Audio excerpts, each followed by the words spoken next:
Good morning and welcome back to the All Purpose Pod for an All Purpose Life, wherever you are and however you're hearing. They call me Mr. You, the podcast. Thank you again for making us a part of your morning, your day, and your week with your weekly mirror check before you change the world, baby. We're in the house. Herb and Raj podcast, football talk with Bo. Good morning, gentlemen. How's it going, guys? It's going, brother. Oh my! The world of live podcasting is like crazy. Yeah, it's a 2 coffee kind of morning today. Already. I might be there with you. I might go to the third. I'm gonna try it out of this thing. Well, if you see me disappear, that means I'm going to the third. So I'll do like this. Hey, Ralph, let me get a 30. Got it. I feel like I realistically could have just put some of the creamer in the carafe and called it good. You know, it's kind of it's fine. There you go. Way to improvise, right? Morning, I know there's a lot going on, but before we get into all of that stuff, everybody's personal lives and all that's happening, I want to do a big happy birthday shout out to our guy, Mr. Bo. Happy birthday, brother. Oh, happy birthday. Thank you. Yeah, man. Yep, So what do you get the guy that has everything? I don't know. We got waterfalls and fancy restaurants, and I don't have waterfalls. Nature has waterfalls. I don't know what else we can do for him. Gordon Ramsay cooking him steaks for a Friday night dinner. I mean, apple orchards, man. I mean, we're cool like that. It's I mean, weekend trips to Maui. I mean, I don't know what else we can get for him. I mean, he got everything basically. I mean, we'll send you a card, man. I don't know. That's all we got. A gift card to load. I don't know what to do here. This is it. A gift card, but I'll use the balance before I send it to you. Why is that little pin scratched off already? That was a gift that was re-given. Yes. Oh man! $3.27 left. Oh, exactly. Thanks, that's not cool. Any big plans for today? Man, you're looking at it. It's a Monday, right? Like, all right. So it's I just got the normal complement of shows. I got to keep unpacking. So fortunately, I got this fake background because otherwise you'd be looking at an office that is absolutely a hot mess, huh? I get you on that. I get you there. So how's you guys weekend? How's you guys weekend? I mean, ours was cool. We went to a wedding reception and then and moving. So I mean, nothing. Oh, that's pretty much it. Yeah. All right, a lot of work, man. A lot of work. It went all weekend this weekend. So. Oh, brother. We'll see. I'm already looking forward to next weekend. Oh, brother, you're tired, huh? Yes, sir. That's what I said. 2 coffee morning, man. Yep. Oh, brother, yeah. I didn't realize that. I noticed it last week, but I got a little getaway trip planned. There's a smooth jazz concert I've been trying to get to for like 12 years in Panama City Beach. Nice. Finally got a chance to get there. Everything just worked out. All the stars aligned. Found out that it was on the same weekend as the NFL draft. Well, I went ahead and just got in front of us, said, babes, this getaway that we having that we needed so badly, same weekend as the NFL draft. She had a funny look on her face like, I can't even describe her look, but I'm like, oh, yeah, this is going to be an awesome getaway. How do I stay away from this while we're having a getaway for the NFL draft? You know how I do. Yeah. I'm doing research. I'm grabbing notes and whatnot. How do I? A lot of bathroom breaks. Hey, man, gotta go. The Giants are now on the clock. Oh, hey, my stomach's kind of hurting. Head to the bathroom. I might be there a minute. Yeah. Yeah, I've done stuff in the bathroom before, but it's like I can't be in it that long. Not on a. This is going to be really tough. I'm leaning on you guys for this one. I'm gonna need some help. Grab notes. If you never did it before, you gotta do it now. Because I need you. Get notes, because how much I'm gonna get done from the 24th to the 29th? Not much. Yeah. That one actually should be fun because if everything goes correctly, I should be in Detroit for it. So. Wow. Okay. So that'd be fun. I've never gone to the draft, so should be an experience. Yeah. And we have to do something else with that Monday show. Obviously, there won't be a Monday show, so we got to either decide to do a Tuesday instead or something. Because Monday I'll be driving back, so there's no way I can do a show, not safely. But Monday thing on Tuesday? What? you mean Tuesday things? Oh no! Wow. Good morning, Mikey. What up, Big Mike? Good to have you in the house, brother. Good to see you, man. Let that smiling face in that picture, man. Love it. Yep. Good to see you, partner.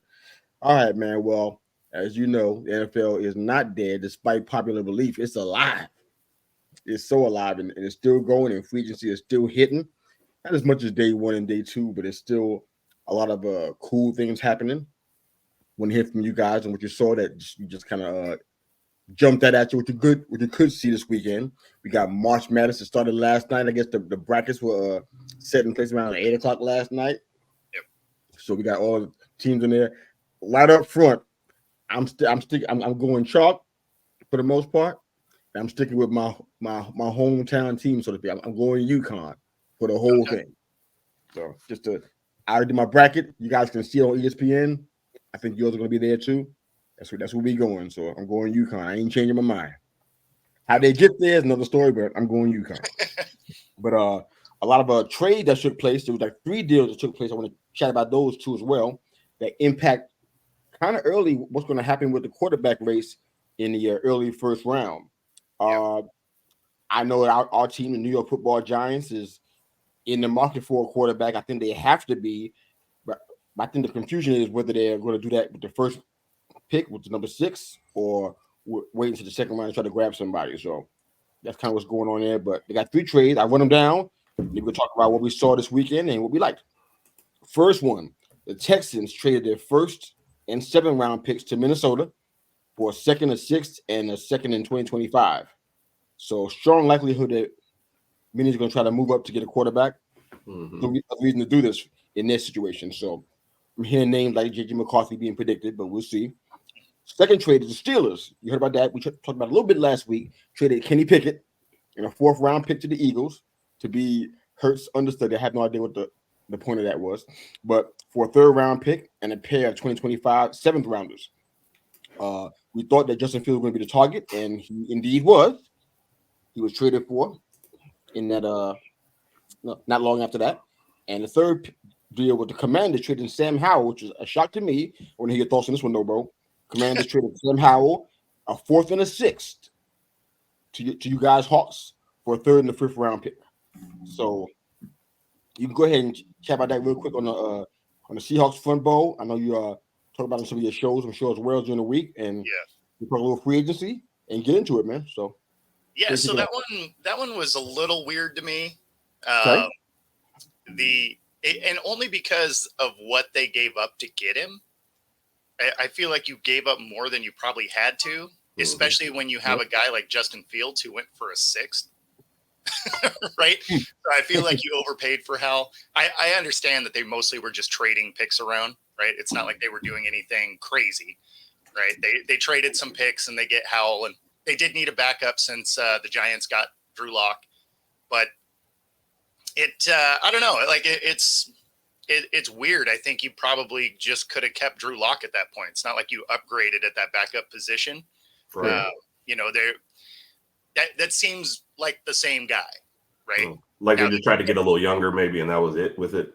Yeah, I mean, because it's not even like you're saving a ton of money. Like, what you're going to save a little bit because Drew Lock did play well enough to get a little bit more money. Even at the cheapest, he would have had the veteran minimum, right? So, I mean, they saved a little bit of money, but they're not really in the cap trouble that they were, right? Because they basically fired the defense. They're just like, thanks for playing. Bye.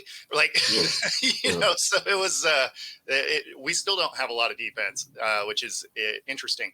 But so, I don't know. I don't think it moves the needle, right? Like, I don't think he is that much different of a guy than Drew Lock was. Right. Okay. And I also kind of favor whenever you start with these backup quarterbacks. I think one of the reasons why like Cooper Rush does so well now is because he's been there for a while. And at some point, if you're just shopping for backup quarterbacks, just keep a guy around. You're not asking him to start the whole season. That's not what you're asking Howell, but you're kind of taking a flyer on him in a position you're not going to see him that much anyway. I'd rather, like you said, just keep Locke, who's actually been there 1 year or two, whatever. I mean, the thing there is no matter who comes in, it's a new system, right? Because it's a whole new staff. So even the guy's been in the room, none of the guys he's been in the room with are still there. So the only thing you can say is maybe he has some chemistry with the receivers. Right. But even when you watched him in his few starts, it didn't look like it wasn't great chemistry, right? Like it wasn't clean play. Now some of that is Drew Lock, right? So It's not like he's the most accurate passer ever. So I mean, was it chemistry or was it, yes, he was bad, yeah. Lock, right? So yeah, I don't know. Again, like it's just one of those. Okay, yeah, I guess is there anything in you whatsoever, Bo? And first off, let's go ahead and shout Mom out while she's here. She said, "Good morning, happy birthday to her baby boy." Love it, man. Thank you, Mom, for supporting our show. You've always been there for us from the beginning. We appreciate you so much. Thank you for doing that. Is there anything in you at all, man, that feels like Howell in a change of work environment will help kind of unlock what people were seeing him in the first place? Because I heard a lot of great things about him first coming into Washington. It was like he had the potential. And to tell you the truth, even though they are division rivals, I saw some of that. Sure. In spots, I saw some of the potential that people were talking about. I saw some of the flash that people thought he had, arm strength. I thought there was some accuracy thing that I saw there as well. But things did go downhill for the most part. But do you have any kind of optimism at all that in your environment he'll do better there? Yeah. So yes. Okay. So I feel like he will progress as a player, right? Like I don't know that he necessarily makes the team better, but I think he gets better being on the team. If you get what I mean there. So he was in a environment that was a dumpster fire, right? I mean, the Washington Commanders were not a well-run machine, right? And put it mildly. Yes, yeah, right. Diplomatic. It's early. So, hey, get some coffee. Say what you want. Okay. Right. Yeah. No, it's not a late night show. It's still early, so got to be nice, I guess. But I think you're good, man. But yeah, no, I think he gets better as a player because if there's one thing that, fans across the league can pretty much agree on is Seattle does have really good player development coaching. Like you never hear about players coming to Seattle and getting worse, right? Like they come here, most of the time they elevate their game and then they move on. And, a lot of times they do great things. So do I think he progresses as a player? Absolutely. Do I think he makes the team better?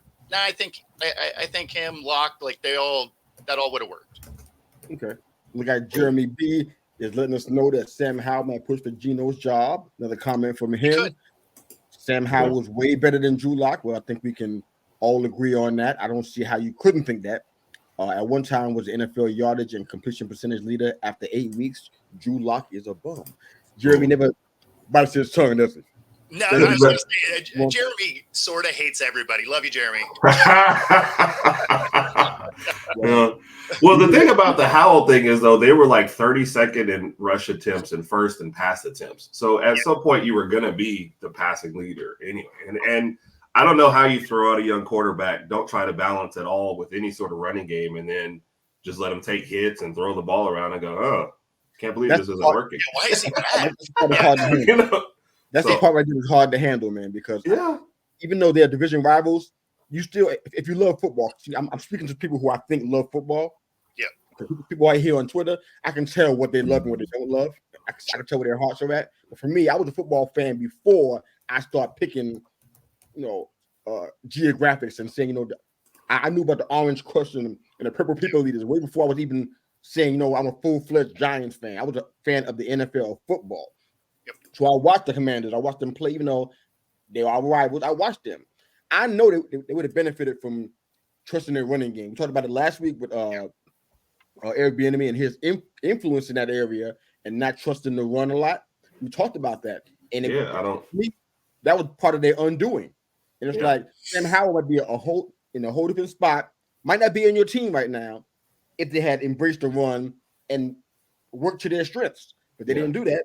Now he's on the Seahawks now. So I hope it's a fresh start for him. I think he deserve to have. He can't end like this. That's not even right for anybody to have to go through that.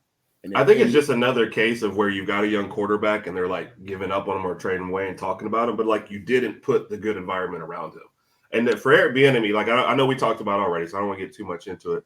But you sometimes wonder if the play calling was to get a head coaching job versus like what was actually best in this situation, which was sometimes just hand the ball off. Brian Robinson wasn't great, but he wasn't a bum either. You had some decent running backs back there. Like I like Robinson, man. Yeah, I don't think that gets you closer to head coaching if you put out a terrible offense. Right. No, what I mean is because it's always been my theory. I feel like offensive coordinators, when they're going for another job, draw up more plays and draw up more plans, like more flashy stuff. Now, obviously, when it fails, like it did in Washington, it looks bad for you don't get it. But I feel like that's the thought process going. Because otherwise, why would you be 32nd in rushing and the passing game clearly isn't working every game and your record's terrible? Sometimes just hand the ball 3 times and punt. That almost would have been better than some of their plays. So that's what I mean. I don't think it always works, but I feel like that's the mindset sometimes. And I say that also personally because we went through that at Alabama. We had several instances where it was, oh, let's run. Okay, now let's throw in a flash. But the run game was working. Like, just stick with that. You know what I mean? Even if it's Niners? Boring. Huh? The Niners? Oh, yeah, this running game's working all day. Yes. The third quarter, tired of it. Yeah.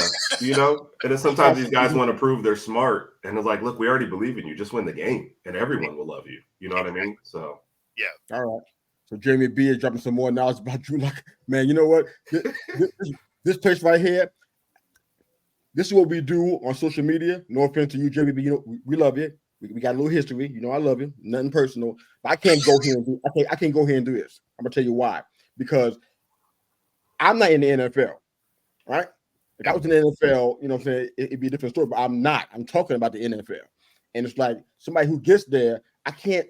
It's hard for me to say, you know what? You suck at this football thing. It's hard. You're the 1% of the 1%. Right. I mean, even if you're at the bottom of the percentile chart in the NFL, it's hard for me to say, you know what? You suck. I can't go.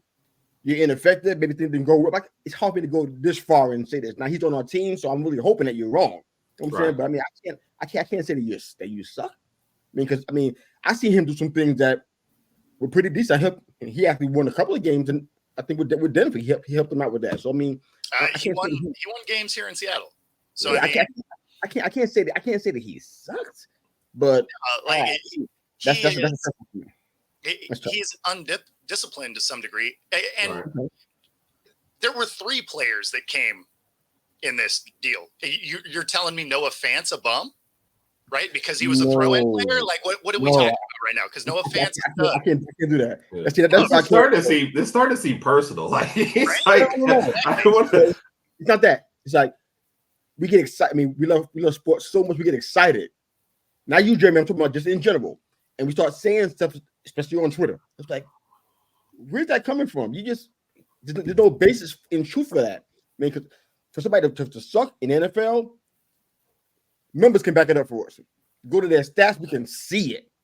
If they got 4 touchdowns and 27 interceptions, okay, you're not good at this. You're not good at reading coverages.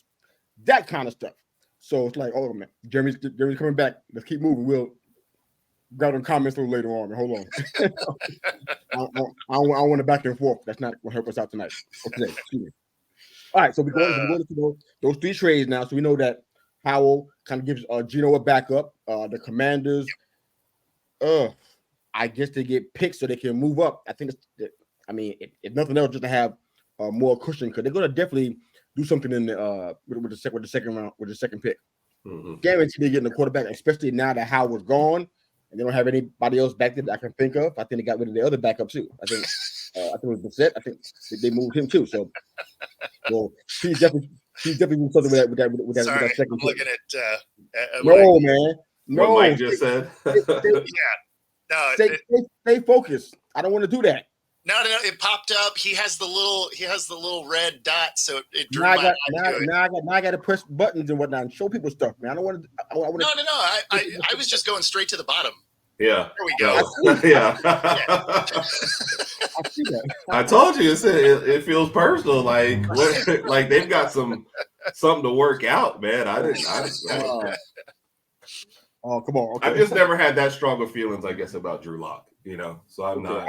Yeah. It's Even not, when he was it when he was on our serious. roster, I didn't. Yeah. It's like, Yeah. It's that serious. It's not. Tell you the truth, I think I might take Drew Lock over your boy there. So if you're gonna be technical about it, I think I would do that. All right. So I absolutely would. So the Commanders are sitting at 2. Yep. They're taking a quarterback. There's no question about this. Yep. They're not taking Marvin Harris. They're taking a quarterback because they have to now. They really have to now. Especially with this move, now they really have to.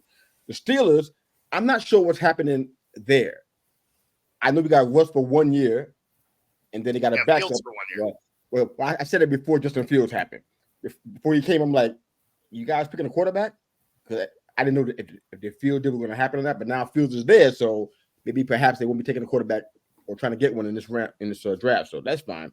So Texans, the thing about that is they basically have both these guys on a 1 year rental, Right. Mm-hmm. So they may still draft because at the end of the day, you don't know what you have in Russ, right? You assume he's not toast, but you don't know because it's not like the showing in Denver was awesome.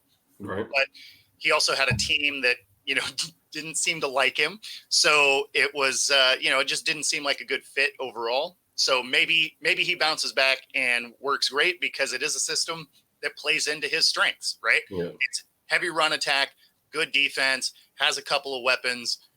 He's not going to be asked to do a ton, right? That's where he thrived. Yeah. So, and very cheap. and yeah, exactly. They got him for $1.5 million or 1.2 or whatever it was. So, I mean, it's real cheap, but it's a 1 year rental, right? Mm-hmm. So he's not necessarily the long-term answer. Then you look at Justin Fields. They give up a 6th, which is a steal. Let's be honest. Yeah. And then they probably pick up his 5th year option because I don't know why you wouldn't. Because then he's going to make on that 5th year option, I think it's $25 million, which is still incredibly cheap for a quarterback in the NFL at this point. But in that scenario, you still don't have your guy. You have a guy for this year. Right. You have a guy for maybe next year, but you don't have your guy. And so I think this is probably one of those you're probably still looking at the draft. If your guy is still on the board, you still take it because what you have at quarterback are rentals. And there's a clause in his contract. I saw it, and when you have stacks of paperwork on your desk, bad things can only result. But I saw it. I'm sure it was legit. I saw it in multiple places. But there's a clause that Fields has to play 51% of the snaps this year in order to not. No, it's to make the 6th round pick a 4th round pick if he plays 51% of snaps. Which he's not going to do. Yes. Well, Russ is either going to have to get hurt, which makes the 1 year rental on Fields weird if you're not going to see that much of him. Exactly. But I still do like, having said that, I still do like giving up a 6 for Fields. I feel like it's worth. That's great. Yes. If you're the Steelers, do you want a 4th or a 6th? Because both of these guys are on 1 years coming through some challenges from their old organizations. Well, if it turns into a 4th, that means something is either really bad has happened with Russ or really good has happened with Fields. So it just depends on which scenario that is. On the plus side, it doesn't matter who has the start. As soon as they struggle, there's going to be a chance to get the other guy in there. Yep. And that kind of distraction for the Steelers makes me chuckle a little bit. That's 51%. They signed on for that. They said yes to that, which is like, why did you do that? That's because they waited too long. They waited too long to pull the trigger on Fields. Yeah. And so that was the best option they had, was getting a 6th. I mean, they basically could have just cut him, right? I mean, so if they wouldn't have waited so long, like had they done it earlier, I think they could have got more.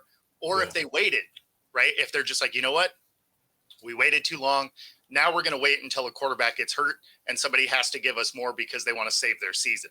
Right. The fact that they did it right now to basically just give them away is weird. Yeah.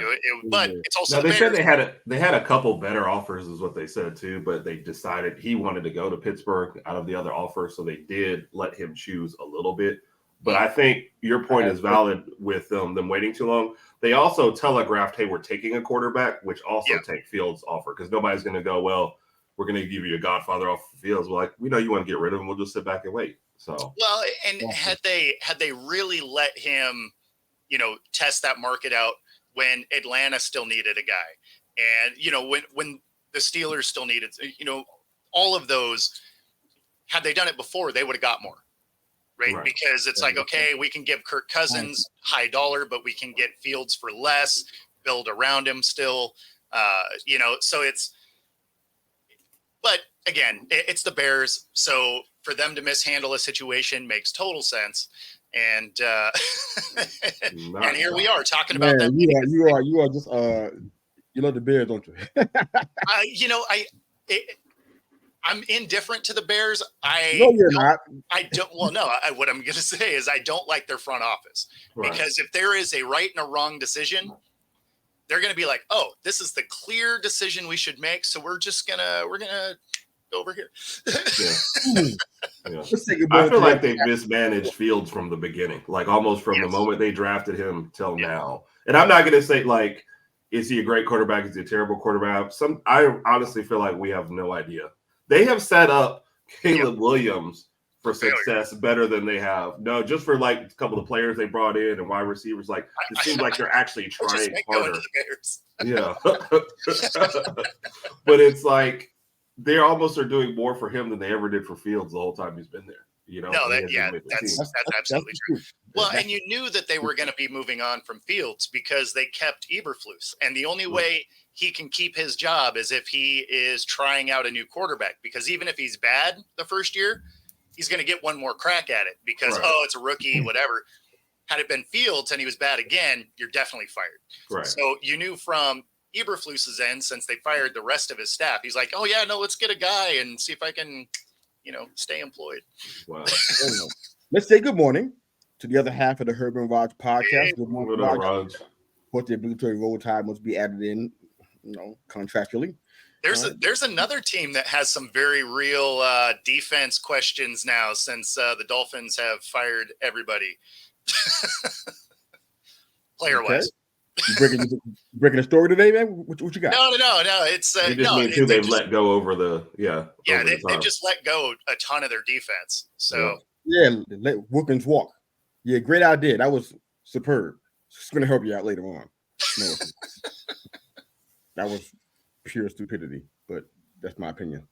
But who you got, man? What team you talking about? Say that again. Sorry. You see some teams that something about letting go to defense. Somebody other than Miami. Who you talking about? No, he was talking about Miami right there. Yeah, he was talking about Miami. Because Raj popped up. Yeah. Okay. You trying to get at Raj? He can come back at you. You know that, right? No. I'm just saying, like we have the exact same problem. Seahawks did exactly that. I think that problem is more universal than you think. I mean, our defense right now.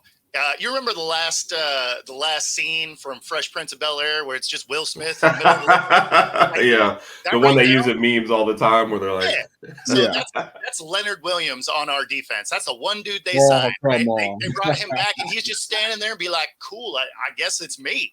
Like, hey man, you wanted to leave us? There you go. You got your own team now. You're all by yourself. You play all positions. You are that guy. So I don't know. It's getting some of the Seattle fan base a little bit antsy. Yeah, that's a good word for it. So it's it was hilarious because going into it, they're like, "Oh yeah, we need to rebuild and all of this," and then they start getting guys out of the room. They're like, "What are they doing?" It's like, do you remember that thing you said like 2 seconds ago? Like, how do you think rebuilds happen? You have to fire everybody. Mm-hmm. Bingo. Yeah, and the last trade was the one with the Texans in Minnesota. It looks as though Minnesota's trying to move up and get their quarterback. Yeah. Now they have to. They don't have Cousins anymore. I forgot who they brought in, but it's not even a name worth remembering, I guess, because I forgot. But they moved to get a quarterback. They're saying McCarthy, perhaps. They would have to move up to 5. I think it's the only way they can really pull it off reasonably because nobody's going to move, I don't think. So that would be with the Chargers. The Chargers don't have to have a quarterback, so they have the luxury of moving down, still getting O-line guys like Fashanu to help them out there, or they can move down and maybe still get Neighbors if we don't pick them up at 6. So they got a couple of options there for wide receiver help, which is I think what they're shooting for. It's not going to solve all their problems. They should know that at this point in time, but O-line could be a big deal. Herbert has been knocking his butt quite a bit lately. So them replacing Mike Williams is not the sole answer, but they're probably going to try to do something like that at one of those 2 spots somewhere early in the draft. So the quarterback is a big deal for them now because they have to make some changes, and the Chargers don't have to have that. So I think that's going to be their target. Who's going to make Jefferson stay in Minnesota? What quarterback could they possibly get that's going to make him want to stay there? Because I don't know if I don't know how he's feeling. I haven't heard any. What, you're not loving Sam Darnold? Yeah, I don't feel like he's getting the kind of confidence that he should have. I'd honestly forgotten he was still around when they announced that he was going there. I was like, oh. Honestly, I don't know what quarterback they can get that's going to make him feel good about the whole situation. It doesn't look that great. There's been a lot of moves that people are not talking about. I mean, just little auxiliary move that's been like with Osborne, little thing that's been going on. It's like, wow, this team is changing a lot. Not just at a quarterback, not just with Cousins, but it's changing a lot. It's like Jefferson sitting here like, am I going to come back here and sign a big deal? Am I going to take whatever they offer, or am I going to just stay free and move on when the time comes? Yeah, I think he's going to do that. Mm-hmm. Feels like a lot of me too. Yeah, no, I think he's doing that. I think they're not going to allow him to trade, right? They're hanging on to him for this season, and then from there, he's an unrestricted free agent, right? So then he can test the market however he wanted. So, but the thing is they'll probably just tag him. Yep. Yeah. Right. Because then if somebody offers him money, they get a couple of number 1s for him. All right. Well, we got so many comments flowing here that it's like if I don't start touching some of them, we will be going into the we in double digits now, but we way in there. So I got to start touching some of this stuff a little bit. But I want to get you guys' thoughts on the quarterback picture in the first round of the draft. Right now, from what I'm seeing, I looked at the top 13 in the draft order. In case you guys weren't aware, it's going to be the Bears, Commanders, Pats, Cardinals, Chargers, Giants, Titans, Falcons, Bears, Jets, Vikings, Broncos, and the Raiders. Out of what I saw, 8 of those teams are probably going to get a quarterback or look for one. Yeah. Because they have to. So I'm excluding the Cardinals. I'm excluding the Chargers, the Titans, and the Falcons.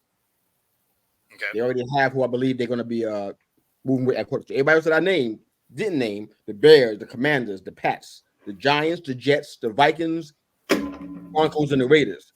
That's 8 teams trying to pull from a very small pool of quarterbacks. We haven't talked about Joe Milton III or Spencer Rattler, but those are guys that are they're not really in the conversation, but they're available.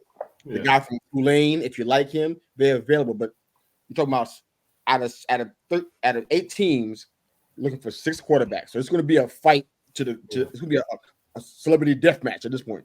Yeah. And to your point, man, the drop from 6, where if you have Penix or Nix to 7, where maybe Rattler and the other group start, just seems huge. Yeah. Like if I didn't get one of those guys in the first and maybe second round, like everyone else is like 3rd or 4th grade. Like you mentioned Milton, having seen him up close, like that's just not he's got the big arm, but don't try to do anything underneath or anywhere close or have any touch to it. He played for us.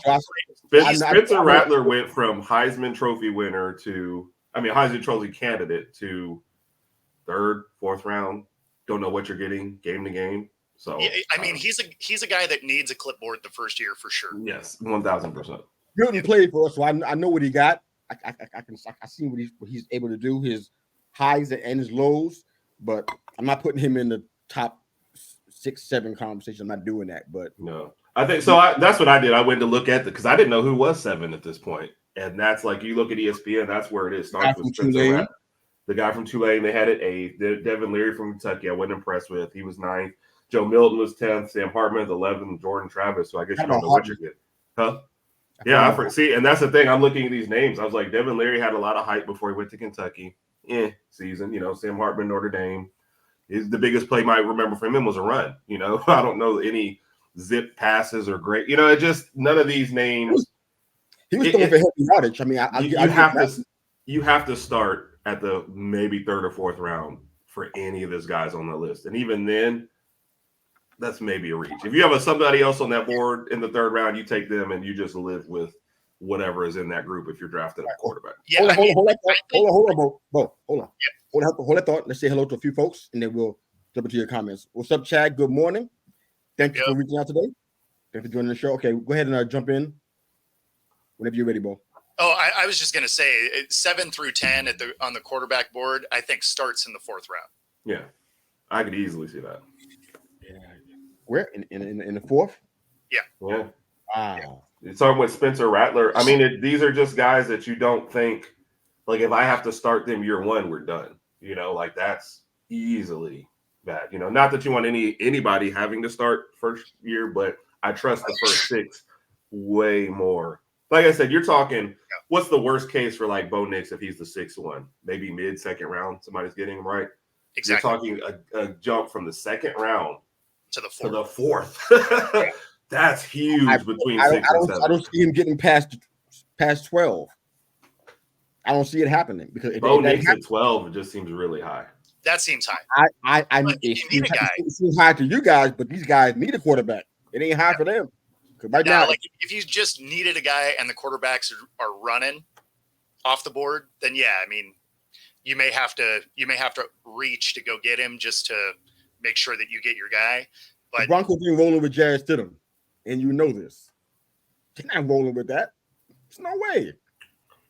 They didn't move Russell and all that contract and all those issues so they can go ahead and start. That's fine, but that kind of even more illustrates the point I'm trying to make. Let's say the last quarterback goes at 12. The next quarterback, the 7th best quarterback, I still think it's still like 4th round. I'm just saying the gap between the top 6 to number 7, huge. Like you're not taking Spencer Rattler in the 2nd round. No. Right. 3rd round, somebody in that draft room would have to convince you. They would have to be his uncle or his cousin and say, let's go get him now. I just don't see it. That's what I'm saying. I'm not, however the 1st round shakes out, that's fine. I'm saying the bottom, the floor for the top 6 is mid-2nd round. Like that's the worst case for them. The best case for the 7th up to me is like mid-3rd and going up from there. So, and then on top of that, the Raiders, good morning, Linda. Thanks for joining us today. Morning. We can't leave the Raiders out of this. I mean, they're not rolling with Aiden Connell. Nobody believes that. And they've already been whispers about them moving up. They got some money. Yep. Definitely. Probably have more money than anybody, I think. And they have capital. So they're gonna do something too. So this is gonna be crazy. This is gonna be really weird. Oh yeah. We got a lot of and like to your point, people are gonna get desperate and they're gonna take somebody because they don't think they'll be around later. Yeah. But you're doing all your work on that top 6. And if you don't maneuver for that. This could be a 1st round pick, whether you like it or not, you watch. Because now it's desperation now. Look who you got talking about. Well, no, and that's the thing. Milton or Rattler. None of that's happening. So they they are. They're going to get one of these guys. I'm not saying that they're not. What I was trying to say was the gap between 6 and 7 is what I was trying to explain. Like the worst case for the number 6 guy, Bo Nix, is still miles better than the best case for number 7. Oh, I agree. So if Bo Nix goes in the 1st round, it's not going to shock me. I don't feel like personally he's a 1st round talent. I'm with you. But I do feel like somebody's going to reach. But I was just saying his worst case is still better than the best case for the next person. So that's all I'm saying. Absolutely. I'm totally with you on that one. Yeah. So I don't know. They got predictions for all of these guys. Of course, Santa Williams to the Bears. They're thinking of the Commanders probably going to take either. Well, I'm hearing more Daniels than May lately. Yeah. That's really kicked up a lot lately. I don't know where that's coming from, but May to the Patriots. Now I'm hearing that before they didn't seem like him. They want to trade down. Now all of a sudden, hear his name again. With us, I think all I've heard was Pennington McCarthy the entire time. I heard some Daniels, but it was more mock draft than anything. So the Jets, I'm like, who are you getting over there? I don't know who they're going to touch because is Roger going to be going to into politics or he's going to play some ball? So I don't know. No, he's officially out of that. Yeah. He's officially good. Well, I feel better now, don't you? Okay. So, well, Like you actually thought anything was going to happen. It was an independent ticket. No, I just don't. Anyway. I don't touch the whole situation, and I don't want to. Yeah, have what I'm saying misconstrued. I don't touch the whole Jet situation, all of it. It don't matter if he's there or not. I don't touch the whole thing. Yeah, I don't even touch him being there as the quarterback and doing what they predicted he was going to do last year. Take him to the Super Bowl. I don't trust any of that stuff. So if you don't want to have somebody behind him as a backup, as a safeguard, maybe they won't pick anybody in the first or second round as a quarterback. But I think they better because what has happened? You can't bring Wilson back. He's dead to the Jets fan base. Nobody else even wants him in the whole entire league. I'm thinking CFL. Like you guys predicted 2 weeks ago. Man, had to go to the CFL or Canada. Nobody in the whole league wants him now. I'm like, wow, what a fall from grace. The number 2 pick. Now he's incognito, persona non grata. Nobody wants him. That's a really weird thing. And that's why I like Chad's comment here, Zach Wilson to back up Sam Darnold. You just get a couple of Jets, top picks to be terrible on a different team. Yeah. Which, by the way, when you were starting this and you asked us about winners and losers, I had Zach Wilson as one of my top losers because you see what Fields is getting in a trade and like Pickett and guys who've actually started games and been, at least maybe serviceable to good or whatever. What are you trading for Zach Wilson? And who's like taking him on, right? Like you're like, hey man, I got some chips left in this bag and a Snickers. Like, that's my best offer. What else are you getting? Man, I don't know if I'd give up the Snickers. The this bag, is true. Yeah. This is true. Yeah, it's a king size Snickers, and I'll give you half. See, there we go. I the Snickers. It's been in my pocket, so it's a little melted. Right. Right. See, I mean, what is his future? Honestly, there's a real chance that he gets just out and out cut. Like there's no trade at all. You just get cut, and then somebody might take a flyer on you. I mean, Jimmy G got a job again. So, but hate to say I told you so, but no, you don't. That's one of your favorite things. No, yeah. I'd rather not have to say. Oh, I can show you. I can show you Twitter posts I've been tagged in. I can show you the intros to the show. No, but I told you so is one of your favorite things. One of your favorite things. I don't want to say you made me. No, you told us. I told you so in stuff that I wasn't even involved in. I was like, what? You were like, I told people that CeeDee Lamb was better than Jerry Jeudy. And I think some people, maybe even you guys, I was like, bro, I didn't even know you without draft. Like, what are you talking about? Yes. I got receipts, buddy. I got receipts. We can go back and watch. You were a part of that path. I'm going to get you a shirt that says I told you so. Like, that's not you were a part of that. You didn't get out of that. You were part of the Jimmy G part. He got a job. Wait, what? Why was I part of the Jimmy G stuff? We talked about it here on the show. No, we talked about it on here. We said that he wasn't going to be a starter. Not that he'd never be in the league again. His win percentage says he'd be in the league. We said he wouldn't be a starter, which he's not. Yeah. And I mentioned that it was the situations like I said you couldn't sign him to a place where you had a rookie quarterback because he's going to miss the first 2 games and that would be a weird situation. Those are my exact words. Yeah. So I guess I told me so. So we did. Yeah. Like you couldn't bring a guy in, pull him out, bring him in. We talked about that, and then we said that he wouldn't be a starter somewhere. But yeah, I mean, of course he's going to be on a roster somewhere. The win percentage says he gets a job. I just didn't think it would be in that particular position. Like, hey, I didn't think that was right, but it doesn't matter because here he is. He's playing again. No, I mean, as long as you don't want him to start the whole season and you're just hoping to maybe get you by a game or 2, yeah, that's a perfect position for him. So, he can definitely come in and win a game or 2. Yeah. Like he's proven that.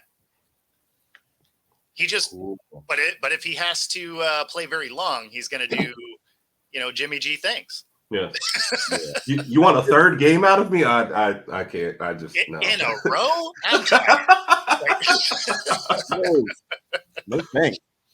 One and done. Yeah. We got, like I said, we got so many comments. This is a good thing, man. Love you guys for chiming in and sharing your knowledge with us and asking questions. I do want to get into the free agency winners and losers. The list is really long for each one. No point in trying to read it off. I saw so many places where everybody saw a different winner, different loser, just went on and on and on. So I just get you guys take on that. We're going to talk to Jeremy's point right quick first. Let me hear some winners and losers out of you guys and jump into more of the comments. So the Cowboys lost the offseason. I heard that several times. You guys hear a lot of Cowboys fans. Yeah. Yeah. No, Well, that's actually the one I was going with is the Cowboys, and they were destined to lose because of the cap trouble they were in. Right. Like they had to shed the team. It was kind of a tie between them and the Broncos for me, because the Broncos put themselves in a precarious cap situation, and they basically just had to flush everybody out of town. I mean, they're in full on rebuild mode at this point. So, okay. So those were the two that I think lost. Yeah. Can I say too, the Cowboys, I think more because you can't say we're going all in on this next season and then like lose the offseason, to start. Right. Like those two things don't go together. Well, it makes you wonder what does all in mean? Yeah. Well, we know what it means, but all in on getting under the salary. I have no idea. But it's like your team is not built in as the media darlings of the NFL. I mean, that's what you're shooting for. It's not Super Bowls. Exactly. It must be something else. But they have to make some cuts. We know that. They released Michael Gallup and Leighton Vander Esch, which I was a tiny bit shocked by some of that, but not completely. Yeah. But did you guys hear about the Micah Parsons, Dak Prescott? Did you hear that little so-called dust up? They got issues with their team culture for sure. I think. Well, you heard what was it Dalton Schultz said about him too, right? Yeah, and that kind of go to one of the points you were trying to make. Yeah, well, it was, you always had points about the Dallas and like something else going on, and he basically said it. What did he say? Like a zoo over there. So yeah, I mean, people always try to make it like it's a NFC East hate. It's not only that. I try. I mean, seriously though, I try to be as impartial as possible with that, because there are rivals, but I still see football. I still see ball, and I still see the owner who is more concerned about his face in the media than he is about the team going to the Super Bowl. I still see it. They got to do no Giants. That's just what I see. And Dalton Schultz confirmed a lot of what I already thought, that we already felt already. The Micah Parsons thing, that's like it just fruit from the same poisonous tree. People saying people are afraid of Mahomes, or they're afraid of Lamar, afraid of somebody else, but they ain't afraid of Dak. It's like these are teammates talking about each other. There's a problem with the culture. It's like you sit here and try to add new guys on here and try to make swap Gallup out and Van Der Esch out and bring guys in, but it's not going to. There's a problem with the culture, and Dalton Schultz talked about that. He should get more credit for it, because he kind of revealed what we already knew. You guys got a problem with the culture, and because of that, that's why you're not getting to the place that you keep saying you're supposed to be going every single year on paper. You should be the next eventual Super Bowl champions, and you don't get there. Why? Because of the culture. It's not even because of the player. They always have talent. Yeah. It's the culture. It's a problem with that, and it starts with the ownership. But people don't want to talk about that kind of stuff. It's like, oh, you know what? It's Dak's fault. I ain't a Dak lover, but come on. All this is not on him, man. You can't even try to put it on him. It's not him. When he leaves, which he probably will, when he leaves and you put somebody else there, guess what's going to happen? The same thing that's been going on for, 28 years now? Yeah. Dak wasn't there that long, man. What was the excuse before he came? They got a problem with the culture, man. You got star players insulting each other for the most part. This is a breakdown. What do you think? No, culture-wise, yeah, you're right. I mean, there's definitely an issue. For whatever reason, when it comes to the end of the season, that's where they forget how to play football, and that's been true no matter who's been there. Yep. But the all-in it made me laugh because of how much they were over the cap coming into this, right? And if you're at the poker table and you say you're all in, and you have a stack, that's impressive, right? You're looking at it, you're like, okay. But if you are the Cowboys right now and you're like, I'm all in, and you throw your $5 chip to the middle because that's what you got left, that doesn't really feel the same. Right. I agree. That doesn't have that same impact. It's like, yeah, you're all in, but you don't have any money to do anything with it, right? Yep. So I just don't think that I don't think they're going to be all that good this year. I mean, they're shedding a lot of talent. There's obviously some issues behind closed doors there. And even if they were to move on from Dak, they're on the hook for almost $60 million next year, whether he's on the roster or not. Yeah. I don't know. They pulled out some good, what I thought were good moves last year. It just doesn't seem to move the needle. But I have no idea what they have coming. And this isn't a team like they're more built to win now than later. So you don't really see, maybe they hit on some great draft picks. I mean, he does draft well, but I just don't see it. I just don't see it. And I feel like the division's going to get better while they kind of slide. Yeah, their cap situation, their window is closing itself. Right. Oh, okay. I can give it. And I think that's the problem. So a lot of and then you kept the same culture by keeping the same coach, and then your owner is still the same, and the owner is friends with the coach. So that none of that's going to help out this situation. Well, and then the heir apparent, right, could be Zimmer because he's another friend of Jerry Jones. And do you think Zimmer is that dude? No. Like I didn't think so the first time around. So I haven't seen it in decades, but yeah. Okay. Yeah. A lot of winners and losers, man. I've been hearing a lot about the Vikings being winners. I'm like, okay. Jeremy said the second biggest loser is the Vikings. Yeah. The addition of Darnold, JJ saying no to $30 million per year on an extension. Yeah. JJ doesn't want to waste it. He's doing the opposite, I guess, of what you were talking about with Mike Evans. He's like, I want to see what my situation's going to be. I'm not just going to sign for the money. I mean, he'll make his money wherever he wants, but I think he's like, I don't want my career, especially for a wide receiver, like that's a ring. Yeah, and that's the most important thing to you right there is who's throwing me the ball, and if this is what you guys are trying out. Kevin said that he just wasn't honest. Well, he said that he just wasn't honest about it.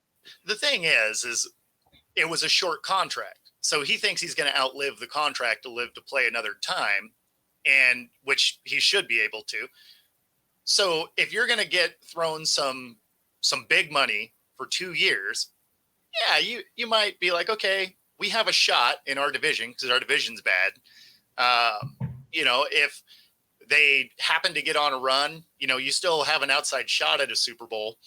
But if you're going somewhere with Sam Darnold, your guy, right? You're just like, okay, we're probably not even really competing in our division. No. Yeah. And wasting another year is just not what he wants to do. Yeah, exactly. Chad giving some advice out to our guy Bo said maybe the Vikings should go after Zach Wilson to back up Sam Darnold. No, that's why I made that comment of they're just going to have a couple of Jets first rounders that didn't work on their team.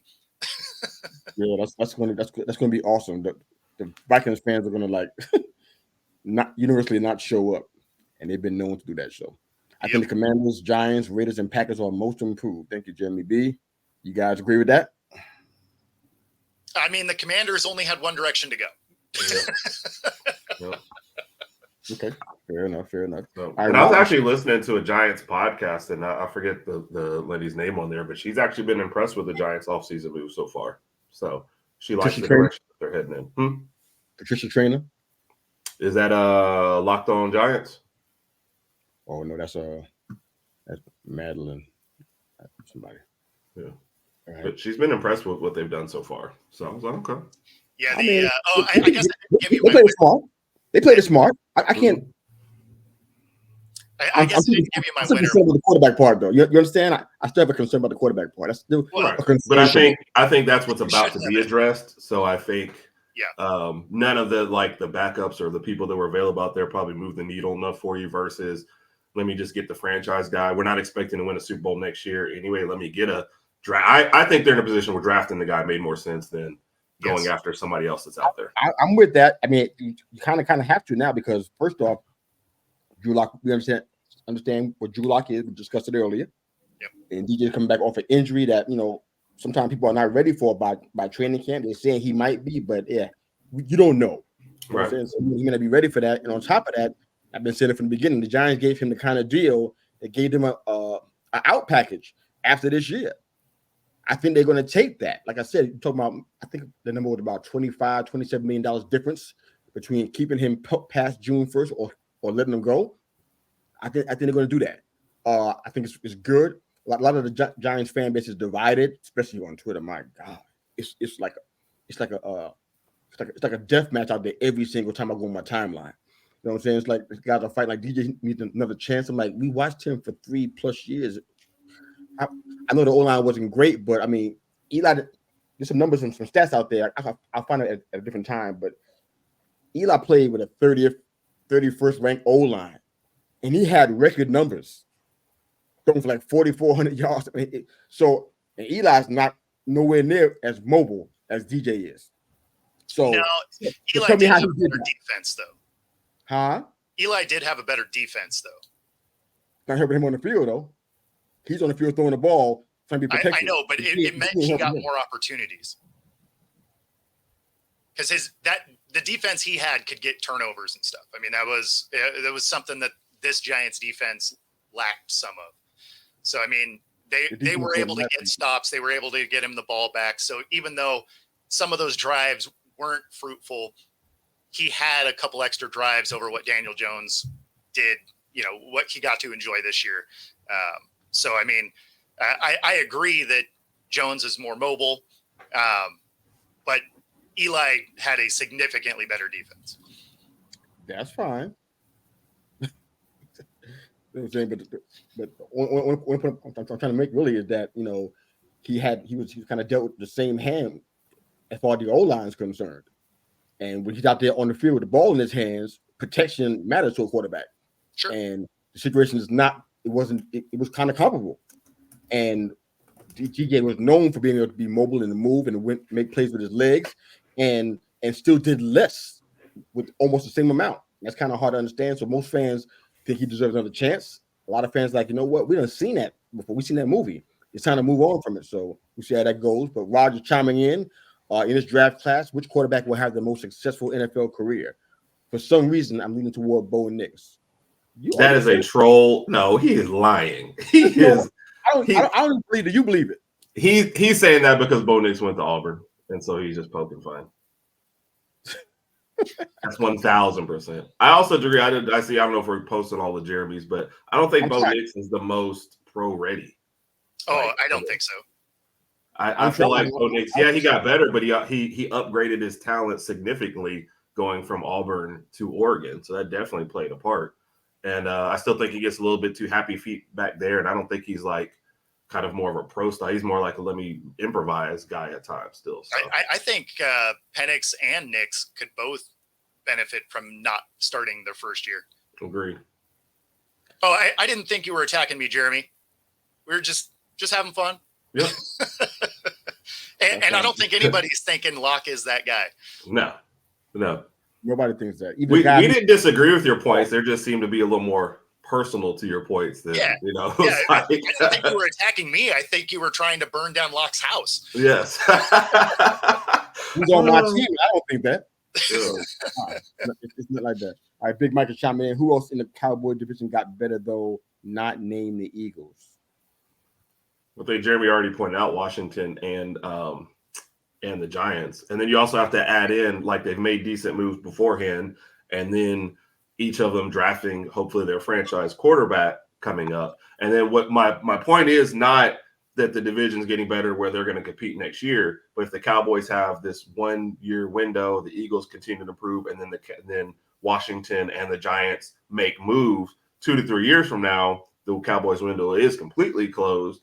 Sure. And you haven't capitalized on you had a top 10 quarterback, top 10 wide receiver, and your offense just fails at all the wrong time. Like some of this stuff just doesn't go together, you know? You had a top 10 running back in Zeke when you were there. You didn't capitalize on that. It's just and during that run, to your point, they had a top 5 offensive line. They had a top 5 defense at times, right? So, I mean, they had all the elements to get the job done.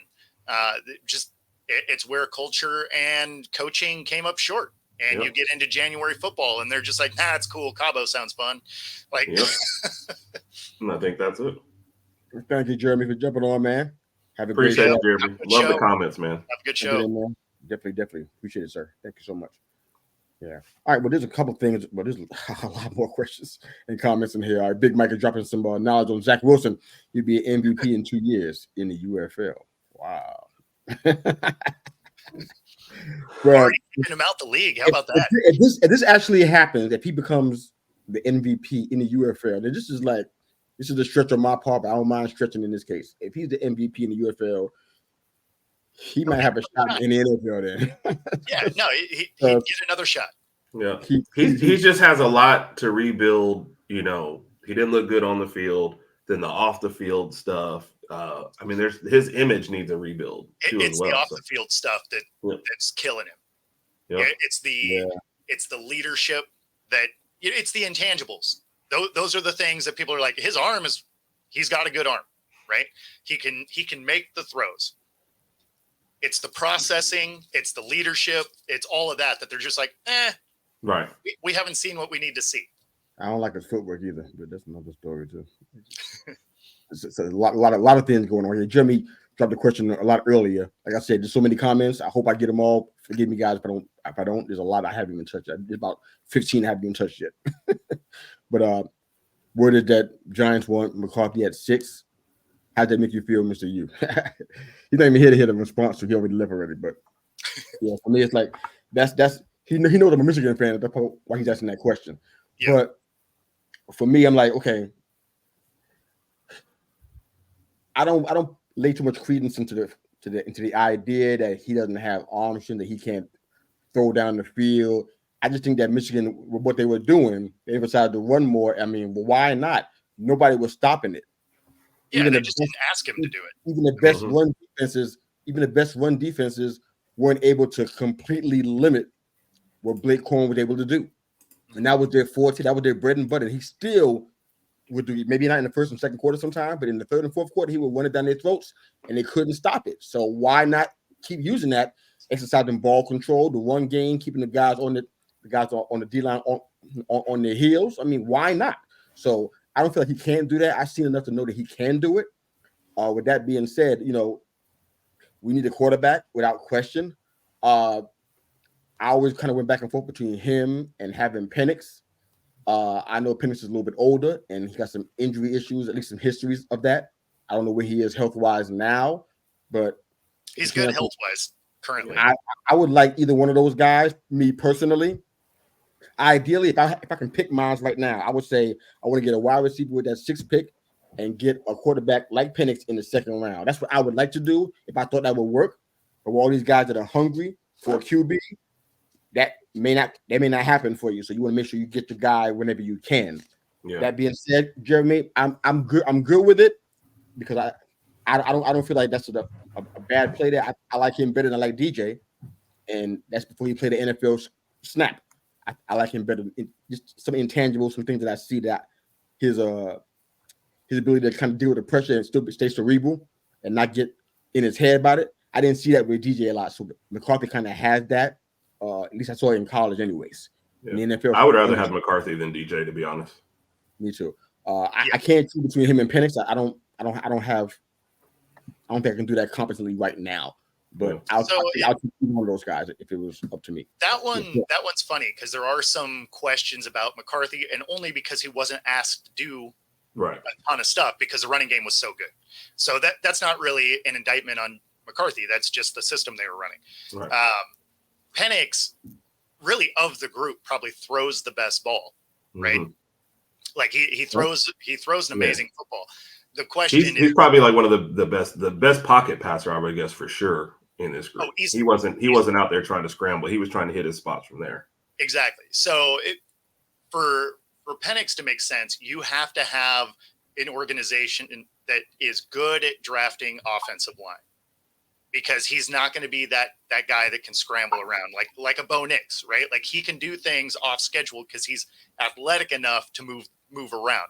He's not a Lamar where he's going to outrun you, but he's elusive enough to be able to extend a play and do something with his legs. Penix, he's not that guy, right? So if you have a good offensive line, Penix is going to be very good in this league.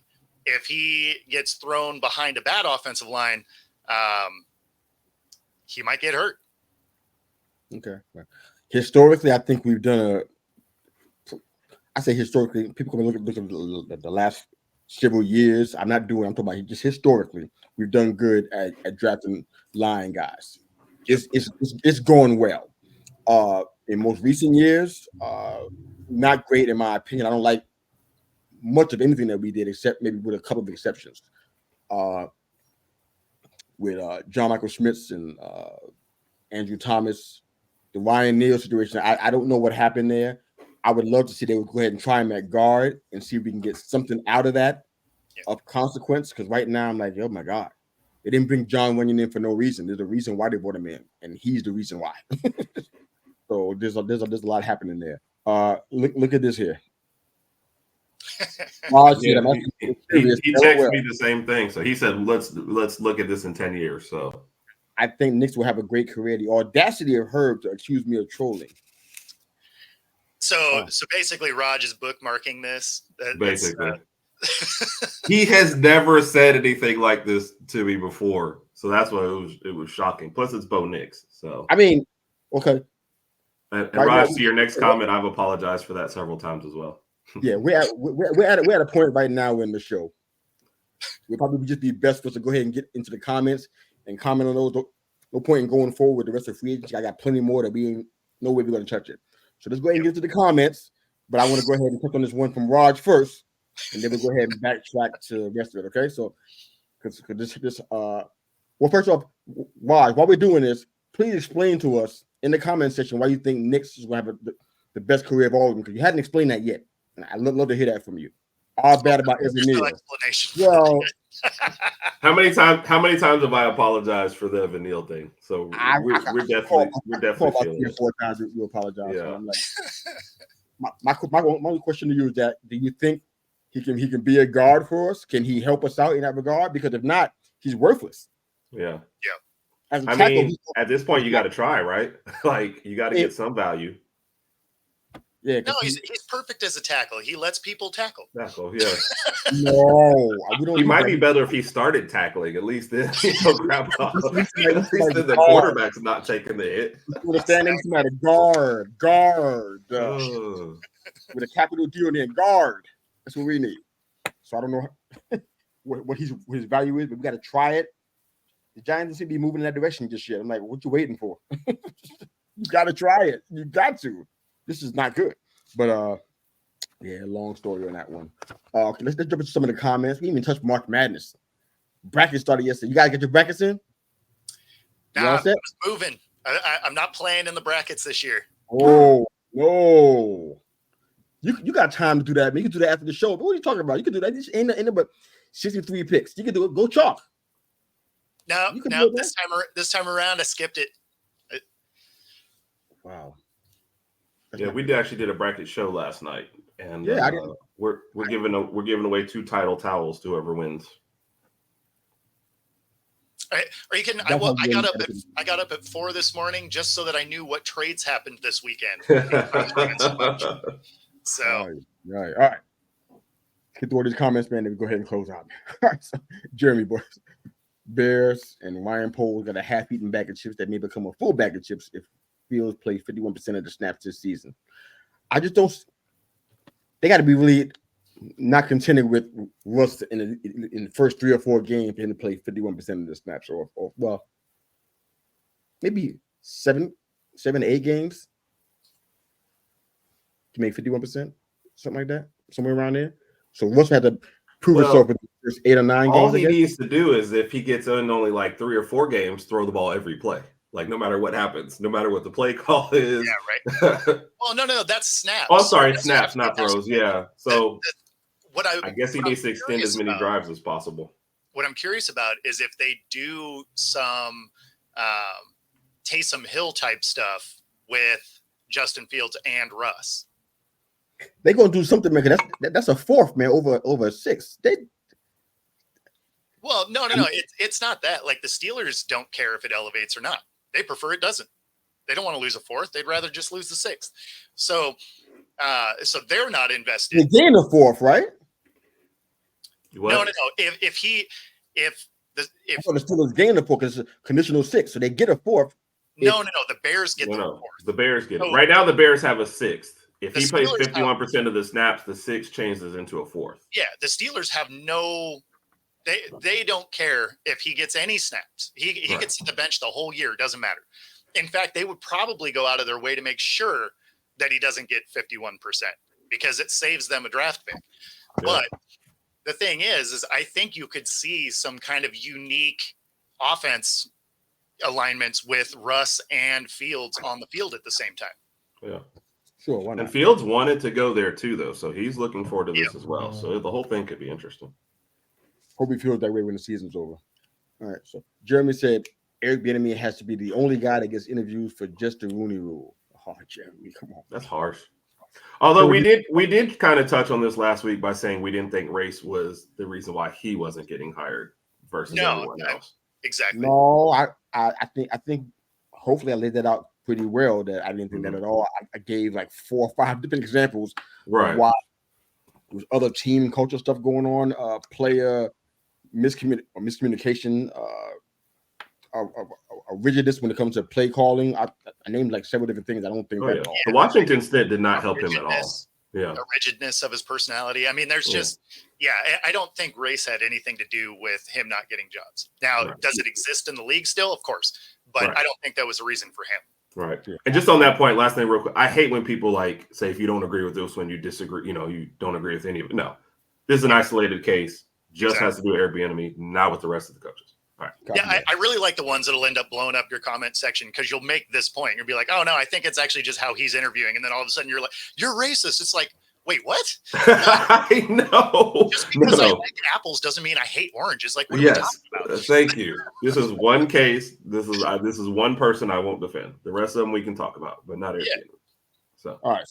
Jeremy said Pittsburgh will probably go interior O-line. Ooh, JPG. Is my guess out of origin. Okay. All right. But they had Tyler Linderbaum on the board and Win Pickett, so who knows? All right. Yeah. The last mock draft I had up had them drafting a lineman too as well, I think.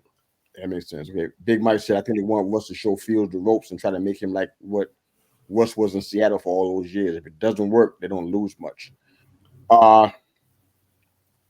Given how Russ has been like off the field, I don't know if he should be showing anybody. The offenses are different. It's kind of hard for me to compare the Steelers and the Seahawks right now. No, they're very similar. They are It very similar to where Russ played his best football. They have a good defense. They have a couple of weapons. They have a good running game. They're not going to ask him to do a ton. So that's exactly the formula that he had his best success in Seattle with. So he actually the O-line is the same too. They have a better offensive line. So it's not the same then. You're just trying to find a way to not agree with this man's point. Like you are nitpicking this man's point, so you will not agree with it. Stylistically, they are very similar. Bo was awesome. Everybody knows that. I'm just asking. Stylistically, they are very similar to when he had his best success in Seattle. And when he had his best success in Seattle, they did have a decent offensive line. Okay. It got worse over the years, but when he was going to Super Bowls and stuff, the offensive line was actually fairly decent. So, but the thing is he's going stylistically into a very similar situation that he enjoyed his best success with. Is it identical? Of course not, because that was over 10 years ago. Yeah, that's what I was trying to intimate, but we're good. So Jimmy B said Justin Fields' trade is proof that Ryan Poles is a window licker. Why not even press that? Right? Like I didn't think that one was going to pop up. You read it first. My bad. Rod said not happy with us letting go of Wilkins and Van Ginkel. Yeah, I wouldn't be either. It's weird. All right. Adding the Seahawks defensive players and even have some more starters to make some of them a backup defense. It's been a weird offseason. Yeah, no, and that was exactly my point. Is it's like at one point the only tight end we had signed was on the practice squad. It was a future contract, which just means it's part of the 90-man roster going forward. There was a point where that was the only tight end still signed to the team because Noah Fant hadn't re-signed and they just released the other two. So it was there's a lot going on with the Hawks, but again, with all new coaching staff, there was going to be a lot of change. Like that's just part of it. Yeah, well, I guess we'll see if it's going to be a perfect fit in Pittsburgh. I'm just not sold just yet, but no games have been played, so it's kind of hard to just sit here offline. I wouldn't go as far as saying it's a perfect fit. Like that, I'm not saying that. I'm just saying their system is similar to where he had his best football. Now he got to just play the way he did then, right? In Denver, I didn't see that as much. It's a little bit different, but well, no, I mean you got to keep in mind back then they didn't necessarily ask him to do a lot, right? Like it ran through beast mode. It was a great defense. So I mean, he had to come out and have some special plays in a couple of special plays in a game, right? Do I think he can still do that? Sure. Is he as elusive as he once was? Of course not. He's older, but I think he can definitely do some of those things. Like he's not washed, right? Like everybody that was so convinced that he's just terrible and his career is over. Like Denver was just this weird, none of it was a good fit. And then there's a lot going on. Like Hackett's there, obviously couldn't coach, tons of game management issues. And then you get into the Sean Payton era, and Payton obviously just doesn't like the guy, right? Yeah, like there is a personality conflict that just didn't work. So now you're going to go to the Steelers, a system that, looks very similar to where he had success before. You got a guy in Tomlin who likes to coach, right? Like that's his thing. Like one of the best interviews I saw with him, he was like, I'm not a coach that shies away from coaching, right? Like I run towards coaching. So I think if anything, he could help Russ kind of resurrect part of his career. Because again, do I think he's prime Russ? Of course not. Do I think he's a very serviceable quarterback still? Absolutely. Okay. Big Mike said Spencer Rattler would never be an NFL starting quarterback. It's harsh. I mean, yeah, considering where he's come from too, that's a huge fall for him. But it's hard to argue. Yeah. I guess we'll see. I kind of hate predicting guys' life, Right. They're never going to make it. I'm like, oh man. Are we able to find anybody in the NFL that's playing right now that somebody said they're never going to make it? Can we find at least one person? I'm sure we can find more than one. So it's like I shy away from making those kind of. Of course, we were just talking about him. They were clowning on Russ when he got drafted. Sure. Saying he was going to be a backup at best. Say that about Kyler Murray too, and a whole bunch of other guys. Yeah. So I mean, like usually it's half the league, and so I mean, we just watch and see. Just don't bring Rattler to the Giants because I don't think we need to have that. But no, let's see what happens before we start. Not in the first round. I mean, not for sure. Yes, I don't care. I don't care what round.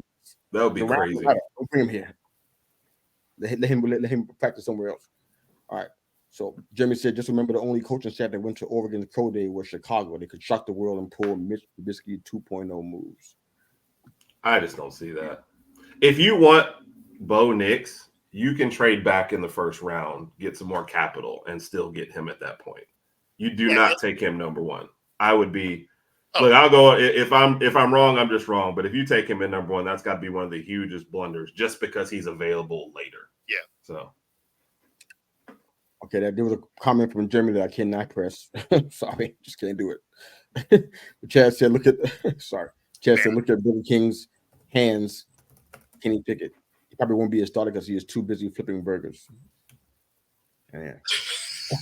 Guys are harsh, boy. Man. Have you seen though how quickly, I don't know if it's ever happened before, how quickly they're giving up on young quarterbacks these days. Like it's a year and a half, 2, and that is 2 years, that's it. I mean, situation. I mean, we just got finished talking about Russ transition to Pittsburgh and being under Tomlin and Tomlin's ability to coach and everything. It's like I kind of feel like I don't think Pickett's in Zach Wilson territory, but he's sure being put there. He like is. I'm like, I don't know that. But you're also looking at guys that were not in the best situations that we're also giving up to. Like it's not like all these guys. Had great O-lines and great coaching staffs and great, they're first round picks who, I'm not saying Zach Wilson, but some of the other guys, it's like, we don't know enough to know if you're good or not. And we're already saying, yeah, he's trash. Forget it. Yeah. No, this is the NFL now. They're like, you get 2 or deuces. Yeah. It's just crazy to me that I'm referring to. I'm missing something. That's why we can't catch it right when it happens sometimes, which is kind of unfortunate, but I don't know. What are you talking about for this comment right here? Yeah, I missed Leighton Vander Esch. He's talking about the Leighton Vander Esch release. Okay. That makes sense. Okay. Yeah. I heard about the some of the issue. I didn't know that he had it was pretty bad. I wonder if listening to that same Cowboys podcast, they were talking about it as well. That the team actually had to go make a decision. It was kind of like, we like you, but we are going to have to cut you, and we're sorry. And it was just a matter of timing. Yeah. So this was my winner right here, was Atlanta. Because of this? Yeah. So I like their move to go get Cousins because they were competent quarterback play away from being a really good team, especially within that division. And they have some nice draft picks that they don't have to give up because they already signed their quarterback. So they get to add some pieces to a team that's already good. I think they will be, a front runner to win that division. Right. And that's what I was going to say. In a winnable division, that move makes, it's huge for them. Yeah. Oh, yeah. I can't pick the winner, like the bestest winner in the whole. I see even then. I'm like, there's so many things that were good for the teams where they are. It's like, I mean, even the Commanders did some good things. Even the Chiefs did some great things by just getting Chris Jones back. That was an awesome situation. Because him not being there directly changes their team a lot on the defensive side. So I'm like, everybody did something good for themselves. I mean, I don't know. I don't know who the overall winner, but Atlanta, But I think we can pretty much all agree that the Cowboys didn't. Right. Yeah, they are definitely in the loser column. I can't even put them anywhere else. Yeah. I mean, not alone. Yeah. I can say that about the Bills and the Panthers. I can say that about a couple. Let me tell you, the Cowboys, that one linebacker they stole from San Francisco got like his own podcast episode. That's how excited they are to have a move that worked out in the offseason. Yeah. He got his own episode. He was at his own show. No, I'm saying they devoted one of their podcast episodes just to that acquisition. That's how starved they are to have a move in the offseason that actually went their way. Nothing against it, but I mean, I'm just saying that's how excited they were to have something good happen. It's best for me not to even say anything else. Yeah. I'm talking about Kendrick. Since like maybe I shouldn't. Let's just leave it. Let's just leave it alone. If you like that, great. Happy for you. Well, we're coming to the end here. Before we close out, we have fun on our first Twitter space. Good. Oh, I forgot to ask how that went. I was shocked. Yeah, we could break it down, man. I was shocked, man, because I just figured that I was going to be sitting there trying to mess with the controls and button pressing and not really getting a chance to enjoy something. Like, do I have to moderate? And I mean, I put in Herb as a host. I tried to put in Roger as the host, and Roger wouldn't accept the host invite. So I'm like, okay, so I got two hosts, and Bo couldn't beat. I'm like, me and Herb got to be on the control. Somebody might come on in and see something crazy because it happens on every space. Somebody jumps in there and starts going crazy, and I'm like, oh my God! I had people who came in, they kept coming in peeking, then they would leave. Yeah, I would offer them an invite to speak, and they would just leave. Even one of our guys from the Shake Back Media Group, really, what's up, baby? You came into space, didn't say a word, just left. What's that about? So we can talk about that later on. But so it was really good, man. We had some people who jumped in there and had some comments and some questions and stuff. It was really good, man. We missed you though. Missed you being there, brother. Yep. We had like about, I don't know about you guys on your side, but I had like about 18, 19 folks that said they were minded to come in. Oh, they cool. ain't all short, man. So Friday night too. I'm like, who knows what part that played? It was a Friday night, so I'm like, oh wow. They were probably busy doing other fun things than coming to our space, but it was good, man. Herb had some awesome insights, and Raj was kind of killing it with some of his Hall of Fame questions, man. Mm-hmm. Did you get to hear it, Bo? Did you hear it all? Hear the recording? No. I had a dinner I had to be at, so I didn't get to hear it. But no, that's why I was curious. That's why Gordon Ramsay was cooking for him. That's why he had to miss. It was funny. I know why he missed it. I said, did you hear it? I think we recorded it, but you can hear it afterwards, right? Is that right? Oh, I didn't see the recording, so tag me in it so I can check it out. Yeah, but I'll tag you because I reposted it. I'll tag you. It was funny. We ended up going to dinner at a McMinimans, and I might have had one of the like worst Philly cheesesteak sandwiches I've ever had. Like it was Gordon. It was not their best effort. Oh, gosh. Man, it was. I was sad because it had like the meat was okay, but they had like it was like the 7-Eleven pump cheese. Right? No. Yeah, no, there was so much That's disappointment. not- Like as soon as that's not that what thing you do. rolled out, I was like, oh, I messed up. The chef in me is dying. Like, did they really pull that off? You couldn't do any better than that? That was exactly as soon as I saw that plate come out, I'm like, I messed up. I should have ordered something else. What did the wife get? What'd she get? What did she get? It was like I think it was a mahi. Yeah, I think it was mahi. It was it looked good. It looked good. It was just the Phillies that didn't look tasty. And my buddy Chris, he got one also. So we were both looking at each other like, oh. So is it safe to say you'd rather have been with us than to eat these bad food? Yeah. I think I would have, food wise, I think I would have rather rolled through a Burger King. Oh, wow. No. So yeah, it was uneventful. but dinner with friends, that's always fun. So that part of it I liked. Just that particular sandwich was not tasty. My text is blowing up in regards to your comments about McMinimans. Yeah. One half of the Herbert Rogers podcast, the one that's not on the screen right now, feels like you're a little bit hoity-toity, man. You're kind of too rich for your own. Oh no! It's just it's super close to our hog, I think is the exact quote. No, it's super close to our new place. So it's like, oh, cool, we'll go over there, and yeah, no, it was if you make it to a McMinimans, you got to be on the West Coast. But if you make it to one, their Cajun tots are super good. Okay. So, well, by the way, just to correct something that was earlier, 30 of the 32 teams went to Bo Nix's pro day, so it wasn't just Chicago. If the article even says headlined by Chicago, but 30 to 32 teams were there. I would think that even without having heard that from you. Yeah. That was false. Yeah. And that's why when he posted, I was like, there's just no way nobody's doing work on Bo Nix and Franklin. And it's not like Bo Nix was the only person there, but no, there's plenty of people there. And that doesn't even necessarily mean that they were there to see Bo Nix. Although, like I'm saying, half of those, yeah, probably they're doing their work. But there's other players involved too as well. But yeah, no, it wasn't.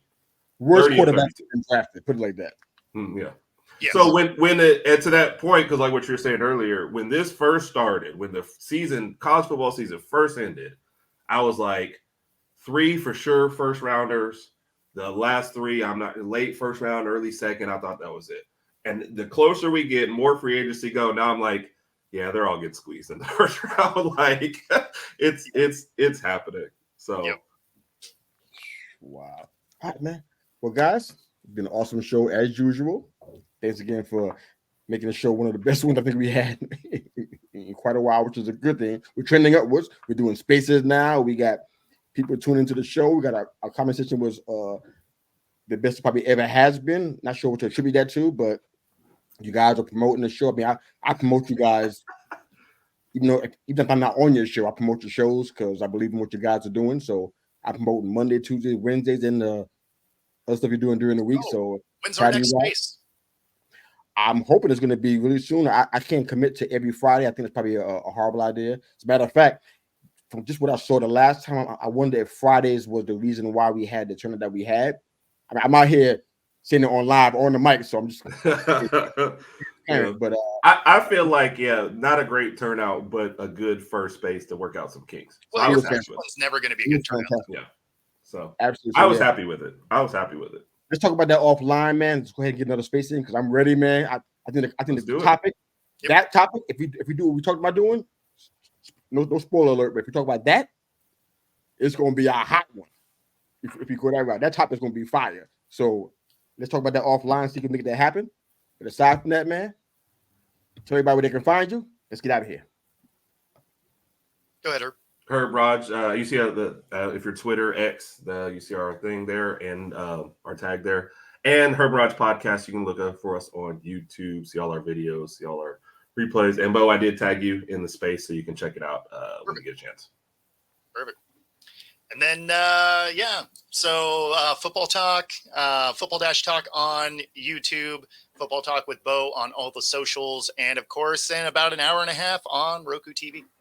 And you can find us here on Monday mornings at 9 a.m. EST, Urban Watch Podcast, Tuesdays at 9 o'clock p.m. EST, and of course, the Wednesday wrap with the three of us here the four of us here on Wednesday morning at 9 a.m. EST, and of course, scattered through YouTube and Twitter and Facebook, more videos from you guys, man. So thanks for supporting us. Thanks for the comments today.